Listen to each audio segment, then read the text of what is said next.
പ്രയാണം. നോമ്പുകാല ചിന്തകൾ. 9-ാം ദിനം. നോമ്പുകാലമാണോ അനുദപിക്കാൻ ഏറ്റവും ഉചിതമായ സമയം? അനുതാപത്താൽ ഹൃദയത്തെ എപ്പോഴും കഴുകി വിശുദ്ധീകരിക്കേണ്ട സമയമാണല്ലോ നോമ്പുകാലം. പാപത്തിൽ നിന്ന് മനുഷ്യകുലത്തെ രക്ഷിക്കാനാണ് ഈശോ ഈ ലോകത്തിൽ മനുഷ്യനായി അവതരിച്ചത്. പാപത്തെക്കുറിച്ചുള്ള അവബോധം വർദ്ധിപ്പിക്കുവാനും പശ്ചാത്താപവും പ്രായശ്ചിത്തവും പരിത്യാഗവും വഴി ദൈവത്തോടടുക്കുവാനും നോമ്പുകാലം നമ്മെ സഹായിക്കുന്നു. റബ്ബി എലിയാസറിനോട് ഒരിക്കൽ ശിഷ്യർ ചോദിച്ചു, ഗുരു, എപ്പോഴാണ് ഞങ്ങൾ അനുദപിക്കേണ്ടത്? നിങ്ങൾ മരിക്കുന്നതിൻ്റെ തലേ ദിവസം എന്നായിരുന്നു റബിയുടെ മറുപടി. നാം മരിക്കാൻ പോകുകയാണെന്ന് എങ്ങനെ അറിയും? ശിഷ്യന്മാർ റബിയോട് വീണ്ടും ചോദിച്ചു. അതിന് മറുപടിയായി ഗുരു നൽകിയ ഉത്തരം നമ്മെയും ചിന്തിപ്പിക്കണം. നാം എപ്പോൾ മരിക്കും എന്നെനിക്കറിയില്ല. അതിനാൽ നമ്മുടെ പാപങ്ങളെക്കുറിച്ച് എപ്പോഴും അനുദപിക്കണം.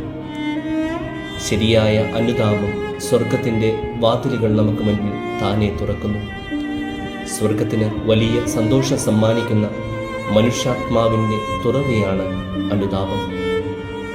അനുതാപം ആവശ്യമില്ലാത്ത 99 നീതിമാന്മാരെ കുറിച്ചെന്നതിനേക്കാൾ അനുദപിക്കുന്ന ഒരു പാപിയെക്കുറിച്ച് സ്വർഗത്തിൽ കൂടുതൽ സന്തോഷമുണ്ടാകും എന്ന് ഈശോ പഠിപ്പിക്കുന്നു. ഈശോ ഈ ഭൂമിയിലായിരുന്ന സമയത്ത് അനുദപിക്കുന്ന പാപികളോട് എന്നും കരുണയുള്ളവനായിരുന്നു. വ്യഭിചാരത്തിൽ പിടിക്കപ്പെട്ട സ്ത്രീയോടും കണ്ണീരുകൊണ്ട് ഈശോയുടെ പാദങ്ങൾ കഴുകിയ പാപിനിയായ സ്ത്രീയോടും അവിടുന്ന് ക്ഷമിച്ചു.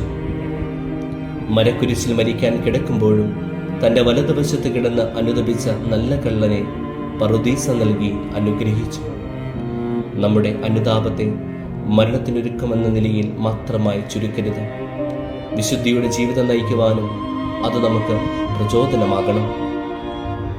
ആത്യന്തികമായി പാപത്തിൽ നിന്ന് അകന്നു നിൽക്കുവാനും വിശുദ്ധിയിൽ വളരുവാനുമുള്ള വിളിയാണ് അനുതാപം ലക്ഷ്യം വയ്ക്കുന്നത്. കർത്താവിൻ്റെ മേശയിൽ ബലിയർപ്പിക്കാനുള്ള വിലയേറിയ നിബന്ധനയാണ് അനുതാപം.